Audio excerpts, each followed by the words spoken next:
Hello students, how are you all well? કેમ છો? મજામાં?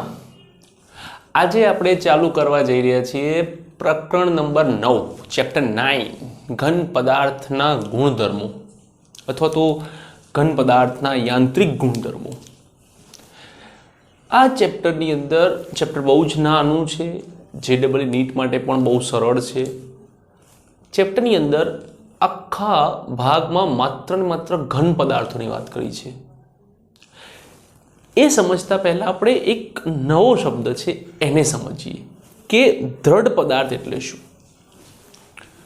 સૌથી પહેલા તો આપણે જોઈએ કે દ્રઢ પદાર્થ એટલે શું. શું ફરક છે દ્રઢ પદાર્થ અને ઘન પદાર્થમાં? તો કે દ્રઢ પદાર્થ એટલે એવો પદાર્થ કે સમય કે સ્થાનની સાપેક્ષે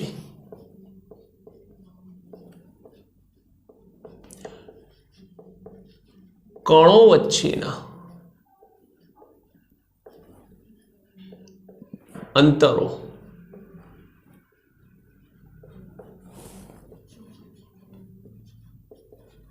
અફર જળવાઈ રહે. અફર મતલબ કે બદલાય નહીં તેવા. અફર મતલબ કે બદલાય નહીં તેવા.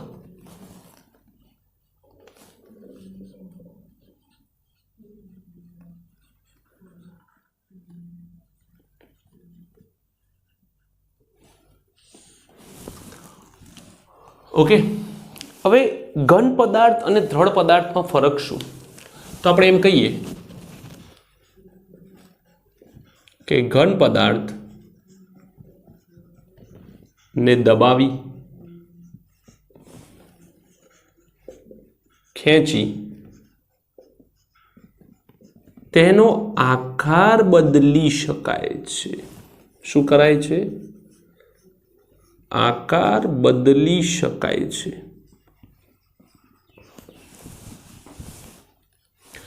જ્યારે દ્રઢ પદાર્થમાં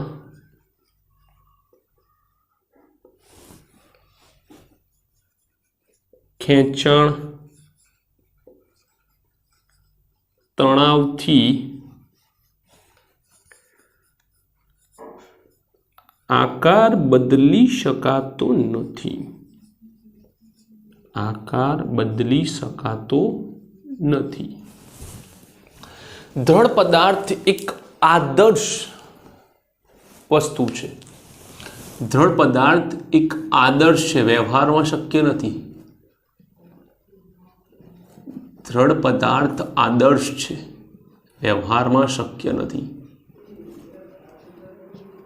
ઓકે, હવે આપણે આગળ જઈએ તો એક નવો શબ્દ લઈએ, વિરૂપક બળ અથવા તો વિરૂપણ એટલે શું? પહેલા વિરૂપણ જોઈએ. આ નવો શબ્દ છે વિરૂપણ. ઇંગ્લિશમાં કહીએ તો ડિફોર્મેશન.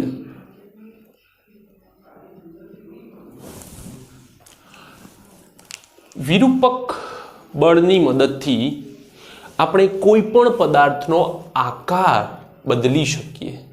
કોઈ પણ પદાર્થનો આકાર, જેમ કે સ્માઇલી બોલ છે, ઘન છે, એને દબાવશો તો એ નાનો થઈ જશે. એવા ઘણા બધા પદાર્થો એવા છે. દોરી, તાર છે, તારને ખેંચો તો એ લાંબો થાય છે. તો અહીંયા આપણે એવું કહી શકીએ કે બાહ્ય બળની મદદથી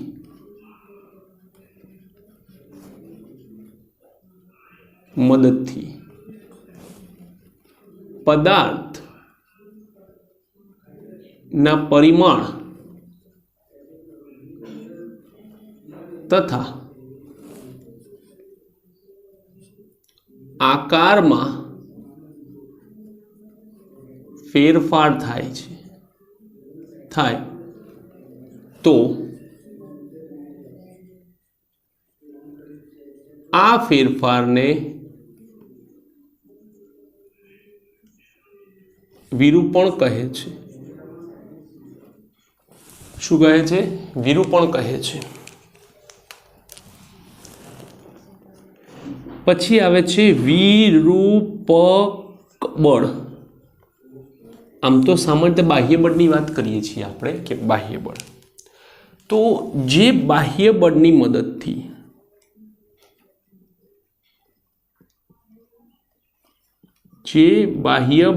મદદથી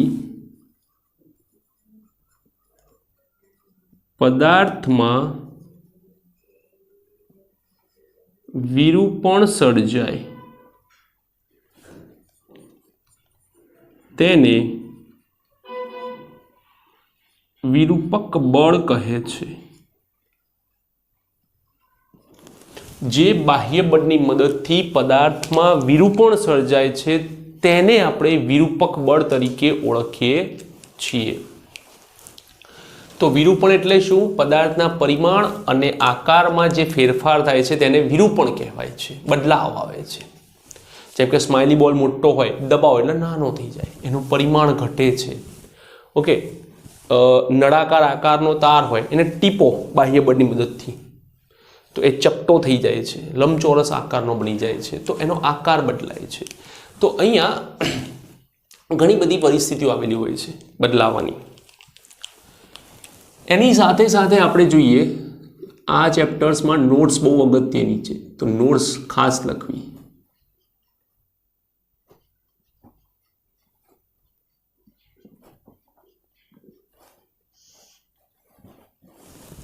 સ્થિતિસ્થાપકતા કોને કહેવાય?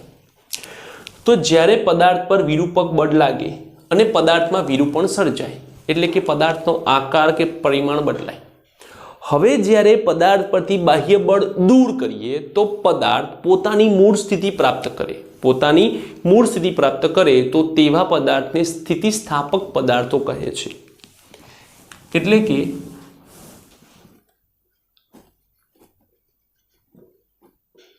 વિરૂપક બળ દૂર કરતા પદાર્થ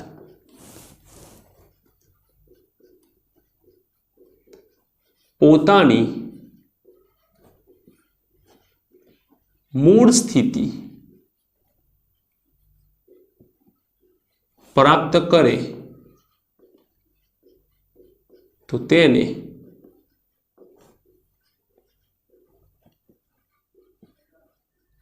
સ્થિતિસ્થાપક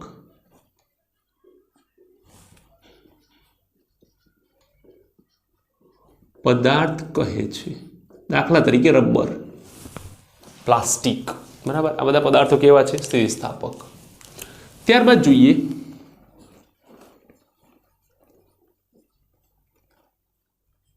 અંશતઃ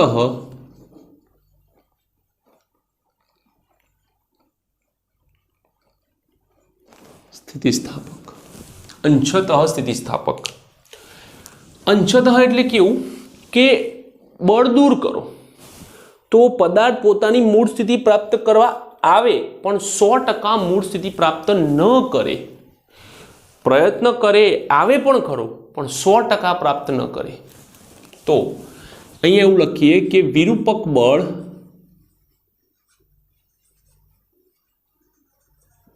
દૂર કરતા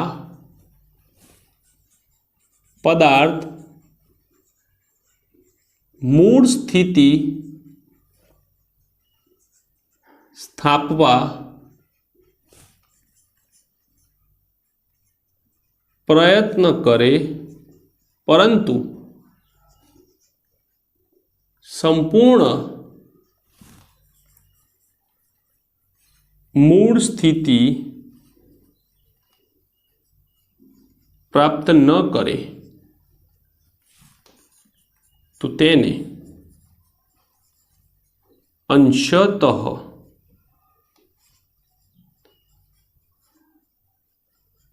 સ્થિતિસ્થાપક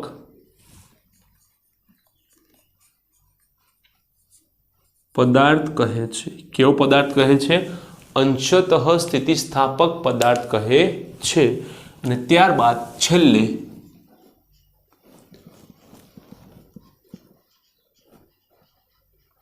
અસ્થિતિસ્થાપક પદાર્થ કોને કહેવાય? કે જ્યારે પદાર્થ પરથી વિરૂપક બળ દૂર કરવામાં આવે ત્યારે પદાર્થ મૂળ સ્થિતિ પ્રાપ્ત કરવાનો પ્રયત્ન જ ન કરે તો તેવા પદાર્થને અસ્થિતિસ્થાપક પદાર્થ કહે છે. કે વિરૂપક બળ દૂર કરતા પદાર્થ. લેટ મી ચેક કે તમને દેખાય છે.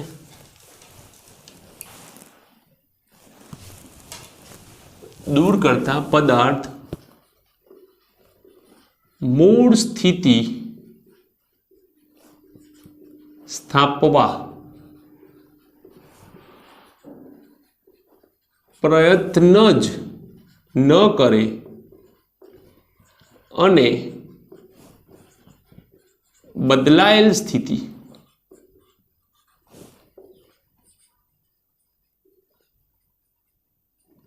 સ્થિતિમાં રહી જાય તેને અસ્થિતિ સ્થાપક પદાર્થ કહે છે. તેને અસ્થિતિસ્થાપક પદાર્થ કહે છે. તો આ છે કેટલીક વ્યાખ્યાઓ જે તમારે ખાસ સમજવાની છે, જાણવાની છે, જે ચેપ્ટરમાં કામમાં આવશે. તો ચેપ્ટરમાં આગળ જઈએ એ પહેલા ફટાફટ આટલું લખી લો.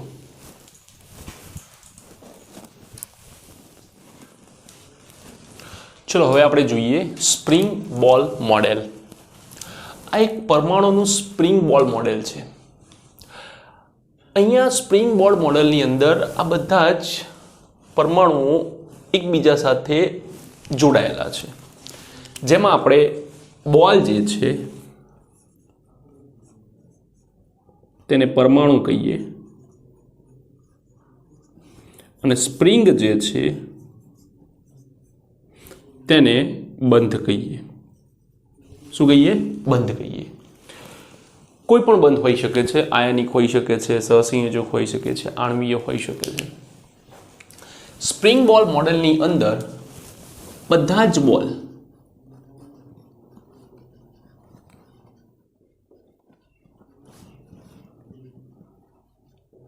સ્પ્રિંગ મારફતે અન્ય બોલ સાથે જોડાયેલ છે.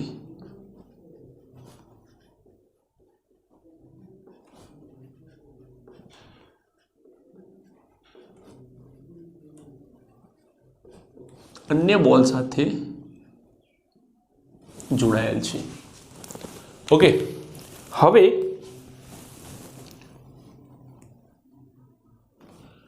કોઈ એક બોલને પણ ખેંચો, કોઈ એકને પણ ખેંચો, કોઈ એક બોલને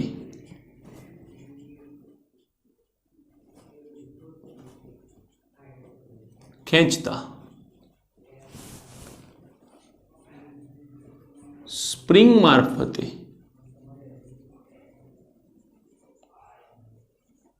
બીજા બોલ પણ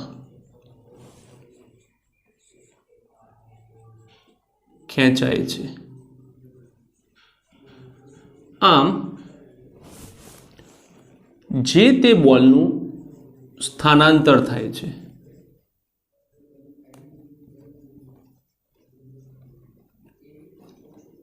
શું થાય છે? જે તે બોલનું સ્થાનાંતર થાય છે અને સ્થાનાંતર થવાથી ધારો કે આ બોલ અહીંયા આવે, આ બોલ અહીંયા આવે, આ બોલ અહીંયા આવે, સ્થાનાંતર થાય છે તો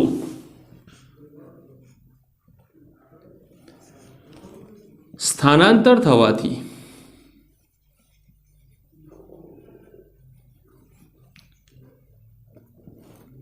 સપાટી જે છે સપાટી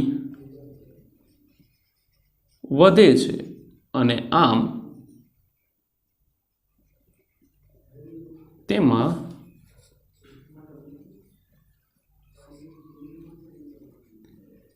વિરૂપણ જોવા મળે છે. આમ તેમાં શું જોવા મળે છે? વિરૂપણ જોવા મળે છે. હવે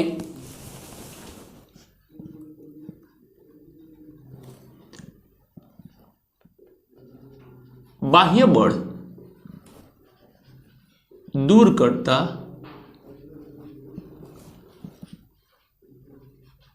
સ્પ્રિંગ પોતાની મૂળ સ્થિતિ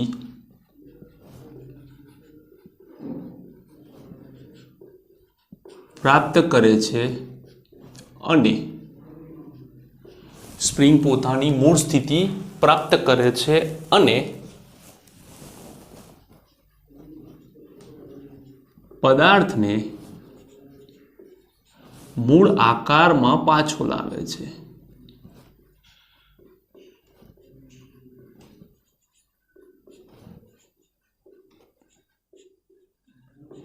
તો આ છે આપણું બોલ સ્પ્રિંગ મોડેલ.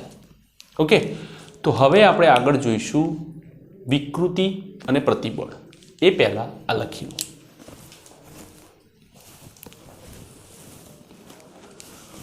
હવે આપણે જોઈશું વિકૃતિ અને પ્રતિબળ. તો શું છે વિકૃતિ અને પ્રતિબળ? તો વિકૃત એટલે શું? વિકૃતનો મતલબ થાય છે કે પદાર્થ એની મૂળ અવસ્થામાંથી વિકૃત થવો. વિકૃત એટલે કે જે અવસ્થા છે તે બદલાઈ જાય. વિકૃતિ એટલે પદાર્થની અંદર થતા આંશિક ફેરફારો. પદાર્થની અંદર થતા આંશિક ફેરફારો. પહેલા આપણે વિકૃતિની વ્યાખ્યા જોઈએ.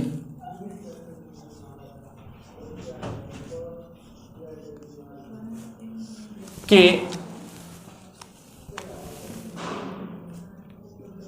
પદાર્થમાં થતા આંશિક ફેરફારો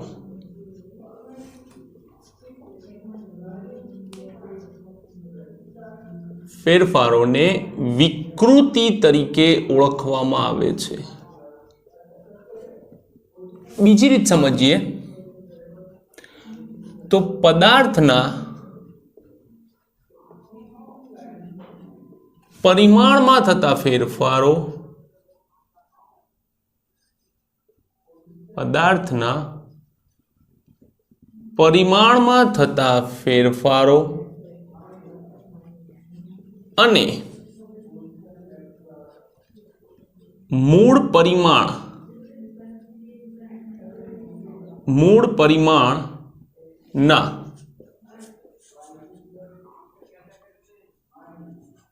ગુણોત્તરને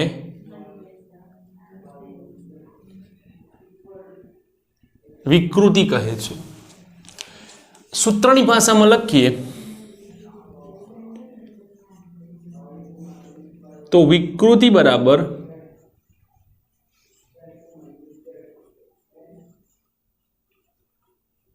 પરિમાણનો ફેરફાર ભાગ્યા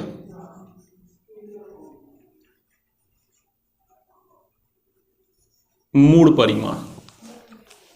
હવે પરિમાણનો ફેરફાર ભાગ્યા મૂળ પરિમાણ. ધારો કે આપણે લંબાઈની વાત કરીએ તો લંબાઈ શેમાં હોય? મીટરમાં. તેનો ફેરફાર પણ મીટરમાં થાય. મૂળ પરિમાણ શેમાં છે? મીટરમાં.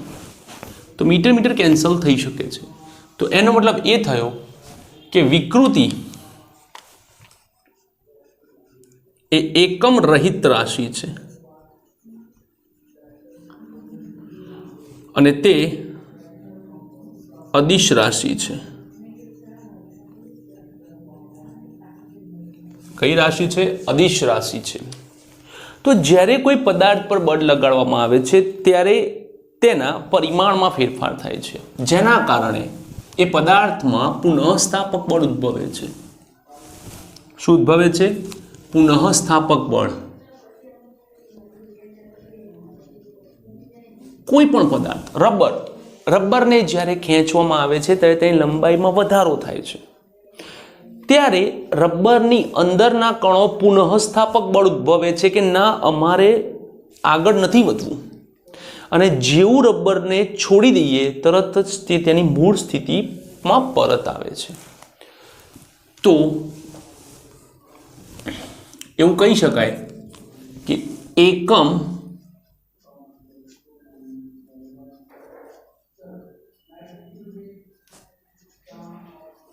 क्षेत्रफळ દીઠ ઉદ્ભવતા પુનઃસ્થાપક બળને પ્રતિબળ કહે છે. શું કહે છે? પ્રતિબળ કહે છે.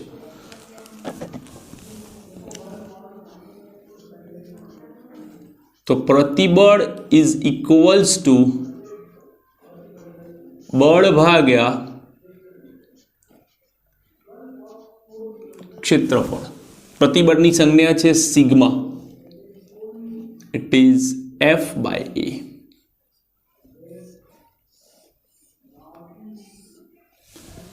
F/A. પ્રતિબળના એકમની વાત કરીએ તો પ્રતિબળનો એકમ ન્યૂટન પર મીટર સ્ક્વેર એટલે કે પાસ્કલ છે. પ્રતિબળ એ દબાણ નથી. પ્રતિબળ એ દબાણ નથી. આ ખાસ યાદ રાખવાનું છે. ઓકે, તો આ છે આપણો વિકૃતિ અને પ્રતિબળની માહિતી. ઓકે, ફટાફટ તમે લખી લો, પછી આપણે વિકૃતિ અને પ્રતિબળના પ્રકારો જોઈએ. ચલો,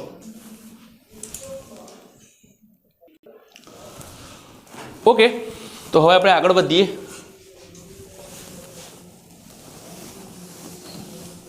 વિકૃતિ 3 પ્રકારે જોવા મળે છે. એમાંનો સૌથી પહેલો પ્રકાર આપણે જોઈએ.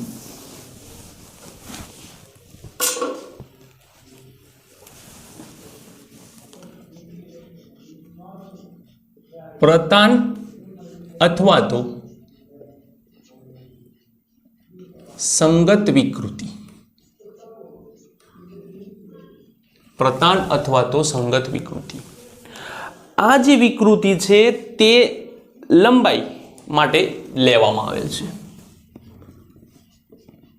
આ વિકૃતિને લંબાઈ માટે લેવામાં આવે છે. ઓકે, આપણે એક ફિગર જોઈએ ધ્યાનથી કે ધારો કે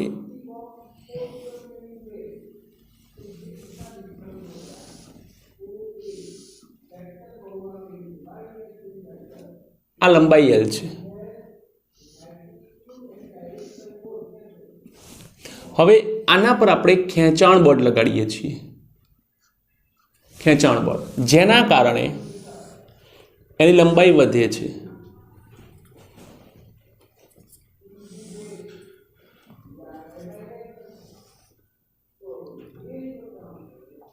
કેટલી વધે છે?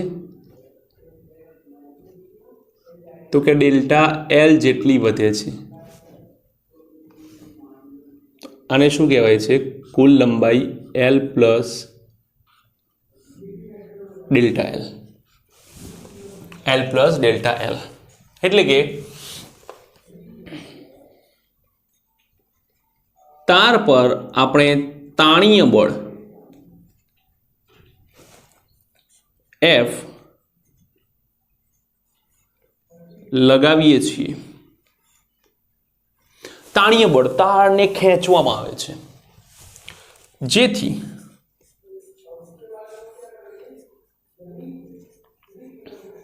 તારની લંબાઈ ડેલ્ટા L જેટલી વધે છે, એટલે કે ફેરફાર જોવા મળે છે. તો આમ પ્રતાન વિકૃતિ અથવા તો તાણીય વિકૃતિ. પ્રતાન વિકૃતિના 2 ભાગ છે, તાણીય અને દાબીય.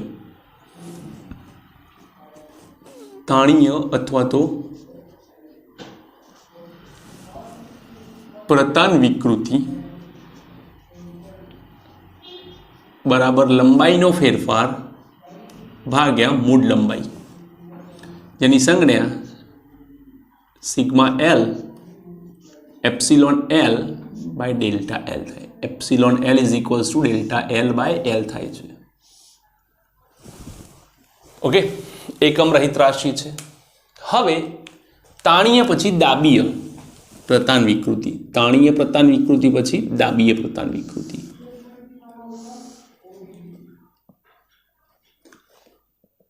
આની કુલ લંબાઈ L છે.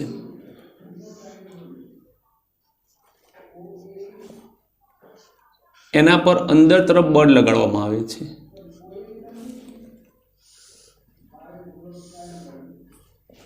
જેથી તેની લંબાઈમાં ડેલ્ટા L જેટલો ઘટાડો થાય છે.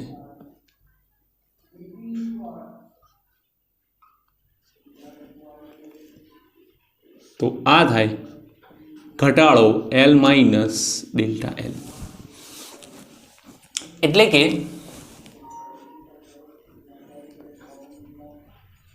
બાહ્ય બળ અંદર તરફ એટલે કે દાબીય બળ લાગે છે. કયો લાગે છે? દાબીય બળ લાગે છે. જેથી તેની લંબાઈ જે છે તે ઘટી જાય છે. ડેલ્ટા L જેટલી લંબાઈ ઘટે છે. તો માટે આ વખતે મળતી પ્રતાન વિકૃતિ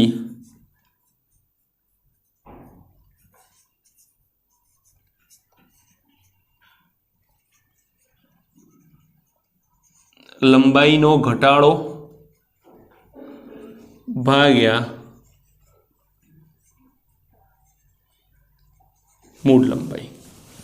તો પ્રતાન વિકૃતિ epsilon L is equals two ઘટાડો માઇનસ ડેલ્ટા L લેવાય, પણ કોઈ દિવસ વિકૃતિને નેગેટિવ લેવી નહીં.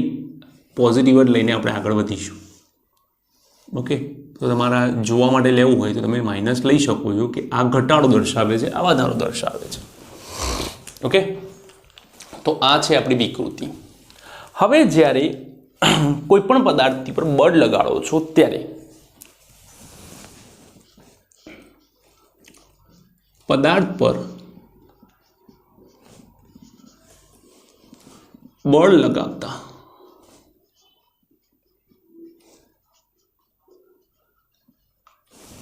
તેની અંદરના અણુઓ આ બળનો વિરોધ કરે છે.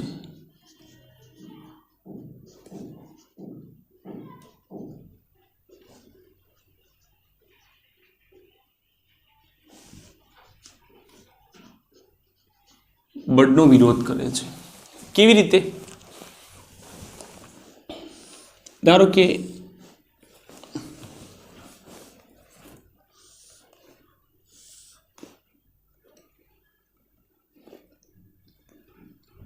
આ તમે બળ લગાવ્યું બહાર તરફ, એક જ બિંદુ પર બળ લાગે, પણ થાય શું? અંદરની સપાટીના જે અણુઓ છે તે આ બળનો વિરોધ કરે છે, એટલે કે આ દિશામાં. અને એ જે વિરોધ છે તે સમગ્ર સપાટી પરથી મળશે. સમગ્ર સપાટી પરથી વિરોધ મળે છે. એટલે કે બળ એ બિંદુ પર લાગે,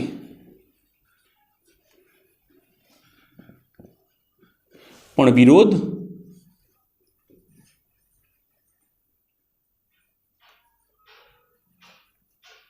સમગ્ર સપાટી દ્વારા મળે.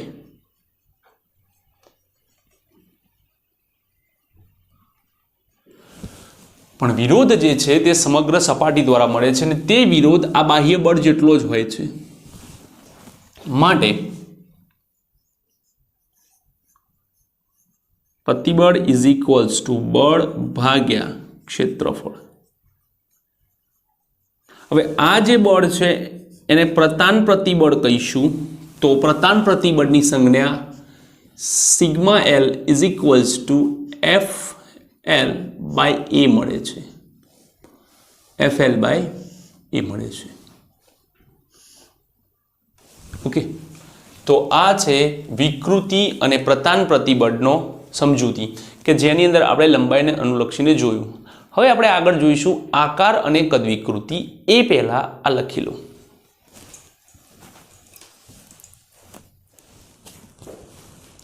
હવે જોઈએ આપણે આકાર પ્રતિબળ અને આકાર વિકૃતિ. જ્યારે કોઈ પદાર્થ પર બળ લગાડવામાં આવે છે ત્યારે તે પદાર્થની લંબાઈમાં વધારો થાય છે, લંબાઈમાં ઘટાડો થાય છે, તે આપણે આગળ જોયું. પણ જ્યારે કોઈ પદાર્થ પર બે બળો પરસ્પર વિરુદ્ધ દિશામાં લગાવવામાં આવે છે ત્યારે તે પદાર્થના આકારમાં ફેરફાર થાય છે. જેમ કે એક નળાકાર લો,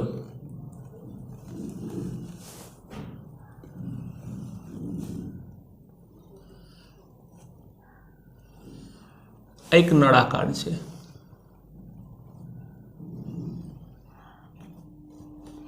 આ નળાકાર પર એક બળ આ દિશામાં, બીજું તેટલા જ મૂલ્યનું બળ વિરુદ્ધ દિશામાં લગાડવામાં આવે છે.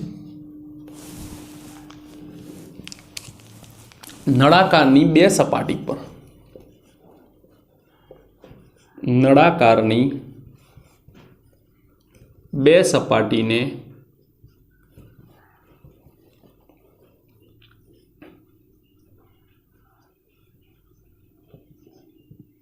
સ્પર્શીને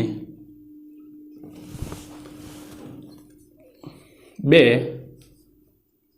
સમાન મૂલ્યના અને વિરુદ્ધ દિશાના, જેને આપણે બળયુગ્મ કહીએ છીએ,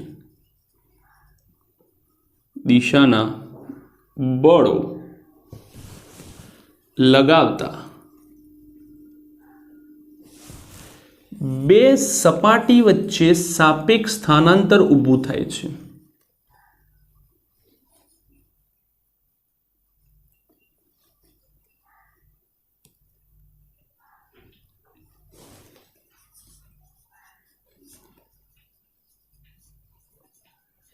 તો આવી પરિસ્થિતિ કંઈક રચાય છે.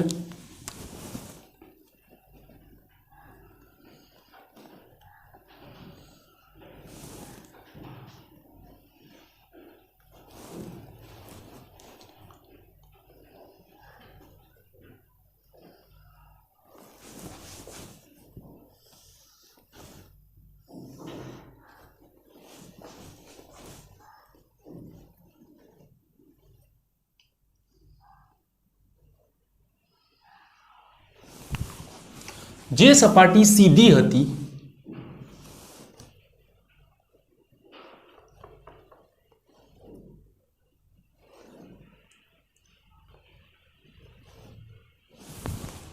તે સપાટી x જેટલું ખસી ગઈ. તો આના ખસવાનો આધાર કોના પર હોય? તો આના ખસવાનો આધાર તેની હાઈટ ઉપર હોય. જેટલી હાઈટ વધારે હશે એટલું એ વધારે ખસશે. કે સહેજ ખસી ગઈ,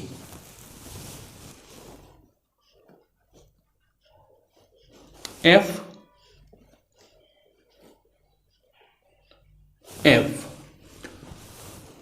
બે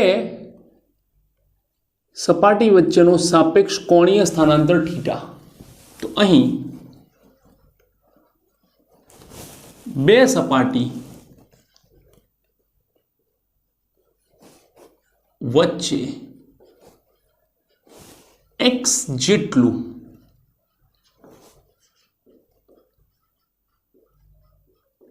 સ્થાનાંતર ઉદ્ભવે છે. માટે સ્પર્શીય વિકૃતિ બરાબર સ્થાનાંતર ભાગ્યા કુલ ઊંચાઈ l.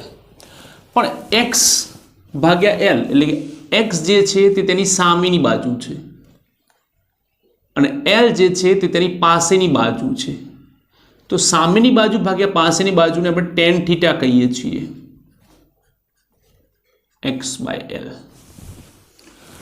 અહીં થીટા બહુ જ નાનો હોય, થીટા ખૂબ જ નાનો હોવાથી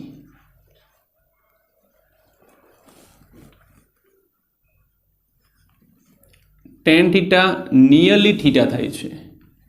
માટે theta is equals two x/l. Theta is equals two x/l બને છે. થીટાને સપાટીનું કોણીય સ્થાનાંતર પણ કહે છે। શું કહે છે? કોણીય સ્થાનાંતર કહે છે। હવે અહીં જે બળો લાગી રહ્યા છે તે બળો સપાટીને સમાંતર છે, એટલે કે સ્પર્શીય છે। તો આમ તેનું સ્પર્શીય પ્રતિબળ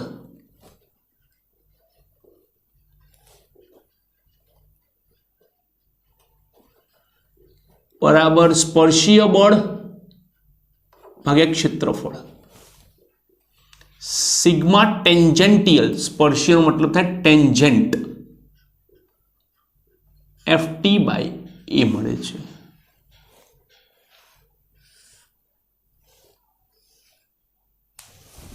તો આ છે તમારો આકાર પ્રતિબળ અને આકાર વિકૃતિની સમજૂતી। ફટાફટ લખી લો।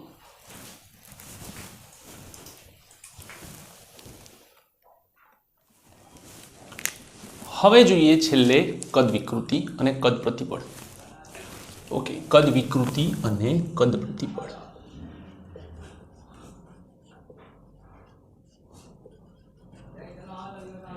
કોને કહેવાય કદ વિકૃતિ અને કદ પ્રતિબળ? તો જો કોઈ પદાર્થને ખૂબ જ દબાણ ધરાવતા એક તરલની અંદર મૂકવામાં આવે છે, એટલે કે પાણીની અંદર કોઈ એવો પદાર્થ, ફુગ્ગો લઈ લઈએ કે પાણીની અંદર કોઈ એવા પદાર્થને, ફુગ્ગો છે કે બીજું કોઈ પણ પદાર્થ હોય, સ્માઇલી બોલ છે કે કંઈ પણ એવું ઘન પદાર્થ હોય, એને આપણે પાણીમાં છેક અંદર સુધી ઉતારી દઈએ તો પાણીની સપાટી પરના બધા જ બિંદુઓ અથવા તો પાણીની સપાટી એ પદાર્થની સપાટી પરના બધા જ બિંદુઓ પર બળ લગાડે છે। શું કરીએ આપણે? તો સૌપ્રથમ કોઈ પદાર્થને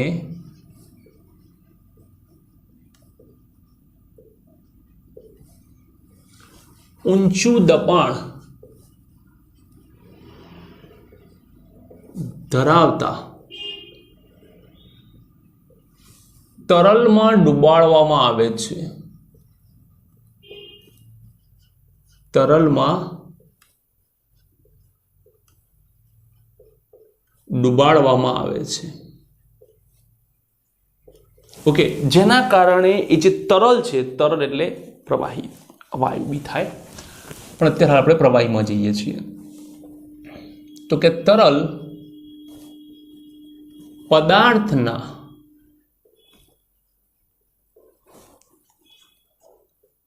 દરેક બિંદુ પર સપાટીને લંબરૂપે બળ લગાવે છે। બધી જ બાજુ એક સરખું બળ લાગે એટલે પદાર્થનો આકાર ના બદલાય પણ એના કદમાં ઘટાડો થાય। એટલે કે એવું કહેવાય છે કે બધી બાજુ બળ સમાન હોવાથી તેના ભૌમિતિક આકારમાં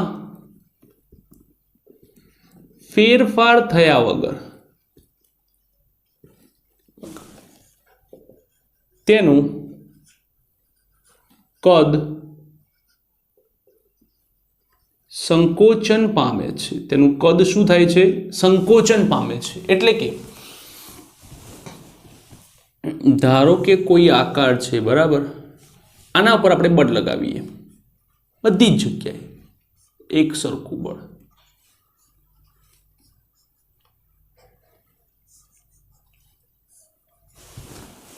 હવે આ બળના કારણે પદાર્થના કદમાં ઘટાડો થાય છે પણ આકાર એઝ ઇટ ઇઝ રહે છે।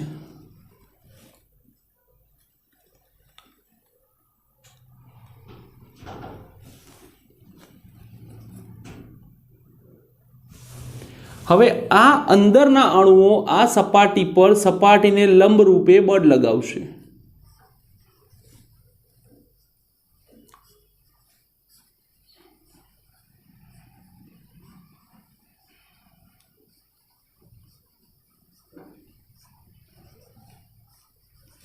આ રીતે બળ લગાવશે તો તેની જે કદ વિકૃતિ છે તે કદ વિકૃતિ ઇઝ ઇક્વલ્સ ટુ કદ સંકોચન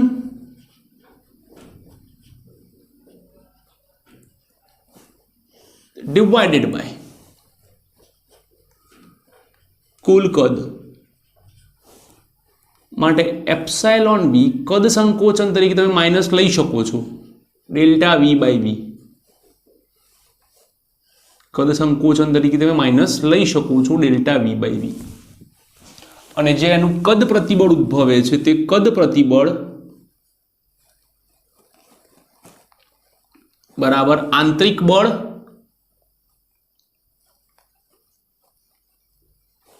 ભાગ્યા પદાર્થની સપાટીનું ક્ષેત્રફળ. કદ પ્રતિબળને સિગ્મા વી કહીએ છીએ, આંતરિક બળ એફ બાય એ.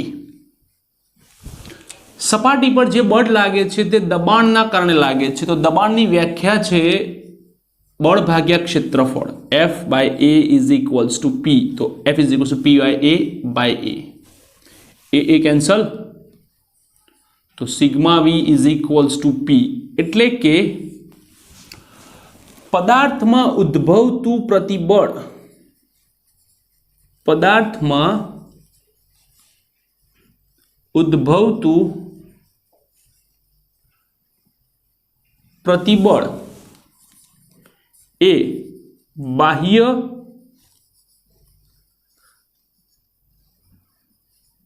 હાઇડ્રોલિક દબાણ